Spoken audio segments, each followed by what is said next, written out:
வணக்கம். இந்த வீடியோவில் நம்ம எதை பற்றி பார்க்க போகிறோம் அப்படின்னா, தமிழ்நாடு ரூரல் டெவலப்மெண்ட் டிஎன்ஆர்டி டிபார்ட்மெண்ட்டில் வந்து பார்த்திங்கன்னா, போன வருஷம் 2025 வந்து நிறைய ஜாப்ஸ் வந்து போட்டிருந்தாங்க. ஆஃபீஸ் அசிஸ்டண்ட், கிளர்க்கு, டிரைவர், அதுக்கப்புறம் வந்து வில்லேஜ் பஞ்சாயத்து செக்ரட்டரி, அந்த ஜாப்லாம் வந்து வேகன்சி அனௌன்ஸ் பண்ணியிருந்தாங்க. அதுக்கப்புறம் ரெவன்யூ டிபார்ட்மெண்ட்லேருந்து வில்லேஜ் அசிஸ்டன்ட் ஜாப்பும் வந்து அனௌன்ஸ் பண்ணியிருந்தாங்க. ஸோ நம்ம கிராம ஊராட்சி செயலாளர் சம்மந்தமாக நிறைய அப்டேட் பார்த்துட்டே இருந்தோம். ஸோ இப்போ வந்து ஒரு புதிய ஜியோ வந்து ரிலீஸ் பண்ணியிருக்காங்க. அது என்னென்னு பார்த்தீங்கன்னா, இந்த ஆஃபீஸ் அசிஸ்டண்ட், கிளர்க்கு, டிரைவரு அது ரிலேட்டடாக ஒரு ஜியோ வந்திருக்கு.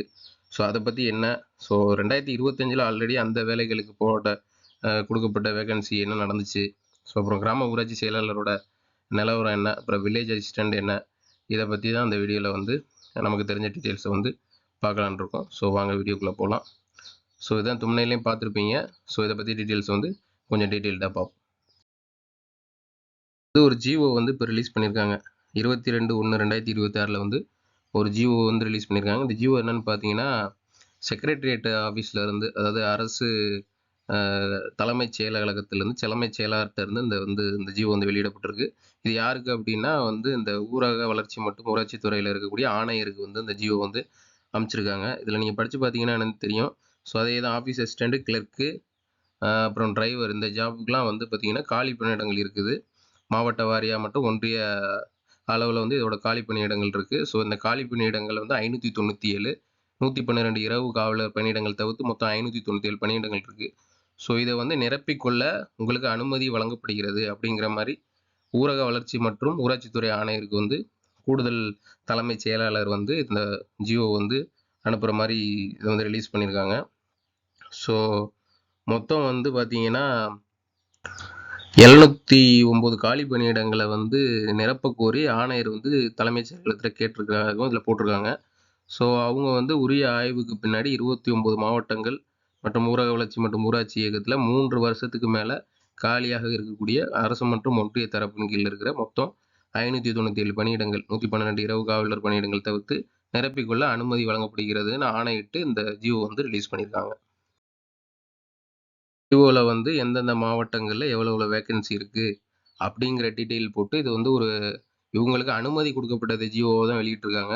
ஸோ இந்த வேலை சம்மந்தமாக இனிமேல் வந்து அஃபிஷியல் நோட்டிஃபிகேஷன் வந்து மாவட்ட வாரியாவோ இல்லை ஸ்டேட் வைஸ் ஏதாவது காமன் ஒரு நோட்டிஃபிகேஷனாகவோ அந்த மாதிரி வரும். அது வந்து கொடுக்குறாங்களா இல்லையாங்கிறது அதுக்கடுத்து தான் பார்க்கணும்.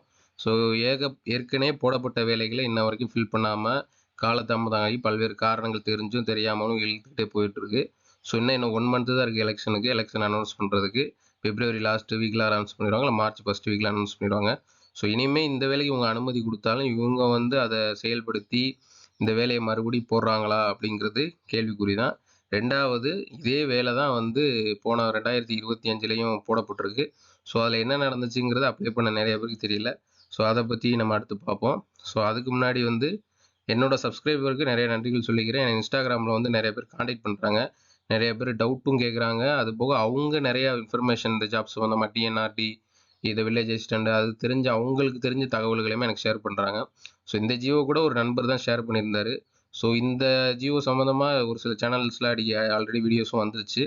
ஸோ எனக்குமே அவர் தனிப்பட்ட முறையில் அனுப்பிச்சு இது மாதிரி வந்திருக்கு, ஸோ இதே ஒரு வீடியோ மேக் பண்ணுங்கிற மாதிரி கேட்டுக்கிட்டாங்க. ஸோ இது போக நிறைய இன்ஃபர்மேஷனும் எனக்கு கொடுக்குறாங்க. ஸோ அதுவும் எனக்கு யூஸ்ஃபுல்லாக இருக்குது. ஸோ அவங்களுக்கு வந்து இந்த வீடியோ மூலிமா என்னுடைய நன்றியை சொல்லிக்கிறேன்.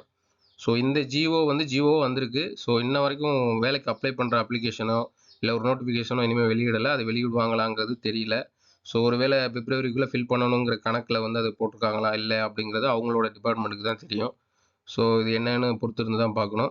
ஸோ ஆனாலும் வேகன்சிஸ் இருக்கிறனால தான் அவங்க போட்டிருக்காங்க அப்படிங்கிறது நமக்கு தெரிய வருது. ஸோ மெயினாக வந்து அந்த ஜியோ நான் எதுக்காக சொல்ல வந்தேன் அப்படின்னா, ஏன்னா இதே வேலை ஜாப் தான் வந்து போன வருஷம் 2025 வந்து அனௌன்ஸ் பண்ணியிருந்தாங்க. அது நிறைய பேர் நான் இதுக்கு முன்னாடி கிராம ஊராட்சி செயலர் சம்மந்தப்பட்ட போட வீடியோவில் கமெண்டில் வந்து டிஎன்ஆர்டி கிளர்க்கு வேலை என்னாச்சு, ஆஃபீஸ் அசிஸ்டன்ட் என்னாச்சு அப்படின்னு கேட்டுகிட்டே இருந்தீங்க. ஸோ ஆக்சுவலாக அதில் என்ன நடந்துச்சுன்னு சில ஓரலான டீட்டெயில் தான் எனக்கு கிடச்சது. எனக்கு அஃபிஷியலாக டாக்குமெண்ட் ரிலேட்டடாகவோ இல்லை ஸ்டாம்ப் குச்சியோ அந்த மாதிரி எதுவும் அஃபிஷியலாக இல்லை. ஸோ டிஎன்ஆர்டி டிபார்ட்மெண்ட்டில் வேலை பார்க்குற ஒரு சில சப்ஸ்கிரைபர்கிட்ட இருந்தும் ஒரு சில நபர்கள்ட்ட இருந்தும் எனக்கு சில டீட்டெயில் கிடச்சிது. அதை சொல்கிறேன். அது எனக்கு வந்து அது எவிடன்ஸ் கேட்டிங்கன்னா என்கிட்ட கிடையாது. எனக்கு தெரிஞ்ச தகவலை நான் உங்களை ஷேர் பண்ணுறேன். ஸோ ஆல்ரெடி சில கமெண்ட்ஸ்லையுமே இதுக்கு முன்னாடி போட்டப்பட்ட வீடியோ கமெண்ட்ஸ்லையுமே ஒரு சில பேர் சொல்லியிருந்தாங்க. அதை தான் இப்போ நானுமே சொல்ல போகிறேன். இந்த ஜாப்ல வந்து பார்த்துட்டிங்கன்னா போன வருஷமே வந்து ஃபில் பண்ணிட்டாங்க. அப்ளை பண்ணவங்களுக்கு தெரியறதுக்கு வாய்ப்பு இல்லை. ஏன்னா அப்ளை பண்ண எல்லாருக்கும் அவங்க தெரியப்படுத்தலை. ஸோ என்ன பண்ணியிருக்காங்கன்னா, செலக்ட் ஆனவங்களுக்கு மட்டும் வந்து தபால் மூலியமாக தெரியப்படுத்தி அவங்கள அப்பாயின்மெண்ட் பண்ணி 2-3 மாதம் சம்பளமே கொடுத்துட்டதா சொல்கிறாங்க. ஸோ இதான் நடந்திருக்கு. ஸோ இது நடந்து முடிஞ்சதுனால தான் திருப்பி வந்து இந்த தடவை வந்து ஒரு ஜியோ அனௌன்ஸ் பண்ணியிருக்காங்க. அது போடுறாங்களா இல்லையாங்கிறது அடுத்த பட்சம் பிப்ரவரிக்குள்ளே, ஏன்னா 1 மந்த் தான் இருக்குது.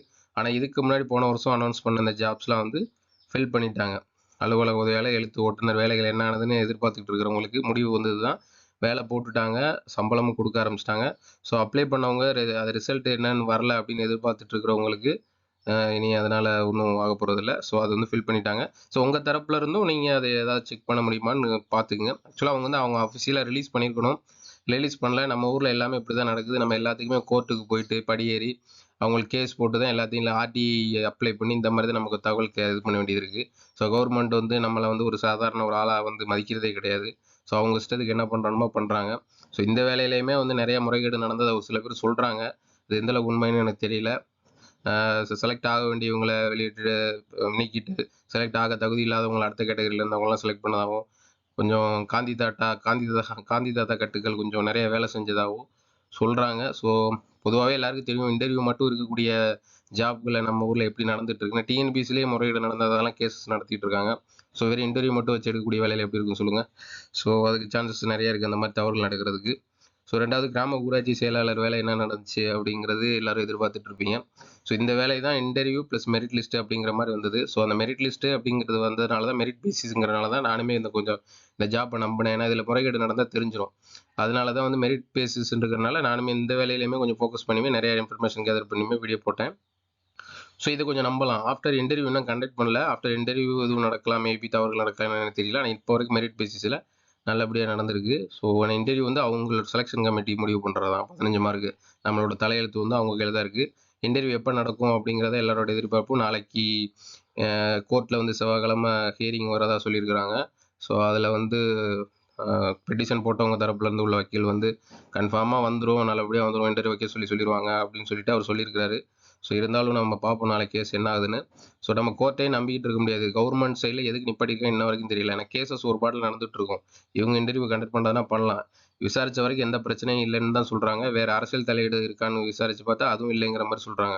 ஒருவேளை அவங்க பிப்ரவரியில் கண்டக்ட் பண்ணலாம், பிப்ரவரியில் வச்சுக்கலாம்.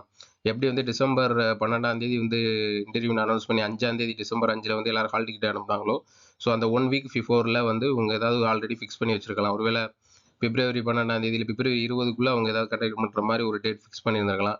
ஸோ நம்ம எதிர்பார்க்குறது ஒரு பிப்ரவரி 10க்குள்ளே நமக்கு வந்து இதோட டீட்டெயில் வந்து அவங்க வெப்சைட்டில் அப்டேட் ஆகுதான்னு நம்ம செக் பண்ணிக்கலாம். பிப்ரவரி 10 தாண்டிடுச்சுன்னா எனக்கு தெரிஞ்சு டவுட் தான். ஏன்னா பிப்ரவரி 10க்குள்ளே இன்டர்வியூ டேட்டு அனௌன்ஸ் பண்ணால் தான் ஒரு 20க்குள்ளே இன்டர்வியூ கண்டக்ட் பண்ணி அப்புறம் 25 அந்த மாத கடைசிக்குள்ளே எலெக்ஷன் அனௌன்ஸ் பண்ணுறதுக்குள்ளே போஸ்டிங் போடுறதுக்கு வந்து வாய்ப்புகள் இருக்கும்.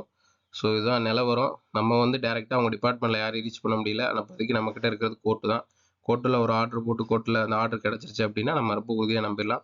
ஸோ எனக்கு தெரிஞ்சு இந்த வேலை போட்டுருவாங்கிற மாதிரி பாசிட்டிவாக தான் நிறைய பேர் சொல்கிறாங்க.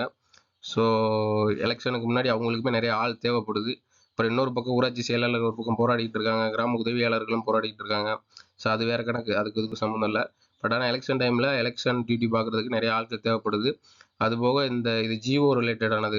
கிராம உதவியாளராகட்டும், இந்த ஜாப் ஆகட்டும் எல்லாம் ஜிஓ பேஸ் பண்ணி போட்டது. ஒன்ஸ் ஜிஓ ரிலீஸ் பண்ணிவிட்டு ஒரு வேலை ஆரம்பிச்சிருச்சு அப்படின்னா அதில் எதுவும் சேஞ்ச் பண்ண மாட்டாங்க. முடிஞ்ச அளவுக்கு அது போடுறதுக்கு தான் பார்ப்பாங்க. ஸோ 99.9% வந்து பிப்ரவரியில் இதை கண்டக்ட் பண்ணிடுவாங்க அப்படிங்கிறது என்னோட நிலைப்பாடு. ஸோ எதிர்பார்ப்போம் என்னென்னு. கிராம உதவியாளர் 2025ல் போட்ட ஜாப் பற்றி எல்லோரும் எதிர்பார்த்துட்டு இருக்கீங்க. ஸோ இது என்ன அப்டேட்னா, நிறையா டிஸ்ட்ரிக்டில் ஆல்ரெடி வந்து திறனறிவு தேர்வு மட்டும் நேர்காணல் நடத்தி முடிச்சிட்டாங்க. பட் ஆனால் ரிசல்ட் வெளியிடலை. நிறைய டிஸ்ட்ரிக்டில் வந்து டேட் அனௌன்ஸ் பண்ணிவிட்டு தாலுகா வைஸ் டேட் தள்ளி போய்கிட்டே இருக்குது. ஸோ சும்மாவும் அவங்க சொல்ல மாட்டாங்க. ஏதோ கண்டக்ட் பண்ணுறதுக்கு வந்துட்டு தான் ஏதோ ஒரு காரணத்தினால டிலே ஆகுது. ஸோ இவங்களும் மோஸ்ட்லி பிப்ரவரிக்குள்ளே முடிச்சு கம்ப்ளீட் பண்ண தான் பார்ப்பாங்க. ஏன்னா ஒருவேளை அவங்க ஆஃப்டர் எலெக்ஷனுக்கு அப்புறம் நடத்துக்கிற மைண்ட் செட்டில் இருந்ததுன்னா எப்போ அந்த டேட்டு கூட இப்போ ரீசெண்டாக மன்னார்குடி சைடு 21ஆம் தேதி இந்த மாதம் நடக்கிறதா இருந்ததை கூட தள்ளி வச்சுருந்தாங்க. ஸோ அவங்க தள்ளி வைக்கணும் முடிவில் இருந்தாங்க அப்படின்னா அப்படி பண்ணுறதுக்கான சான்ஸ் ரொம்ப கம்மி. ஸோ வைக்கிறதுக்கு தான் ட்ரை பண்ணுறாங்க. ஸோ பிப்ரவரியில் கிராம ஊராட்சி செயலாளராகட்டும், கிராம உதவியாளராகட்டும், பேலன்ஸ் இருக்கிற டிஸ்ட்ரிக் வந்து முடிக்கிறதுக்கான சான்ஸ் தான் ஜாஸ்தி. ஸோ எல்லாத்துக்கும் சொல்லிட்டேன். ஆல்ரெடி இந்த கிளர்க்கு என்னாச்சு, ஆஃபீஸர் என்னாச்சு அப்படின்னு கேட்டவங்களுக்கு சொல்லியாச்சு. கிராம ஊராட்சி செயலர் சம்பந்தமாக எனக்கு தெரிஞ்சு சொல்லிவிட்டு நாளைக்கு ஒரு அப்டேட் ஏதாச்சும் கிடச்சிச்சின்னா நான் அதையும் உங்களுக்கு அப்டேட் பண்ணுறேன். கிராம உதவியாளரோட கண்டிஷனும் இதுதான். இப்போ வரைக்கும் நம்ம கையில் எந்த அப்டேட்டும் கிடையாது, அஃபிஷியலாக எதுவும் கிடையாது. எல்லாமே ஒரு யூக அடிப்படையில் தான் பேசுகிறோம். ஆனால் மோஸ்ட்லி எனக்கு தெரிஞ்சு கிராம ஊராட்சி செயலாளர் போடுறாங்கன்னா இதுவும் போட்டுருவாங்க அப்படிங்கிறத என்னோட நிலைப்பாடு. ஸோ பொறுத்திருந்து பார்ப்போம் என்ன நடக்குது அப்படின்னு.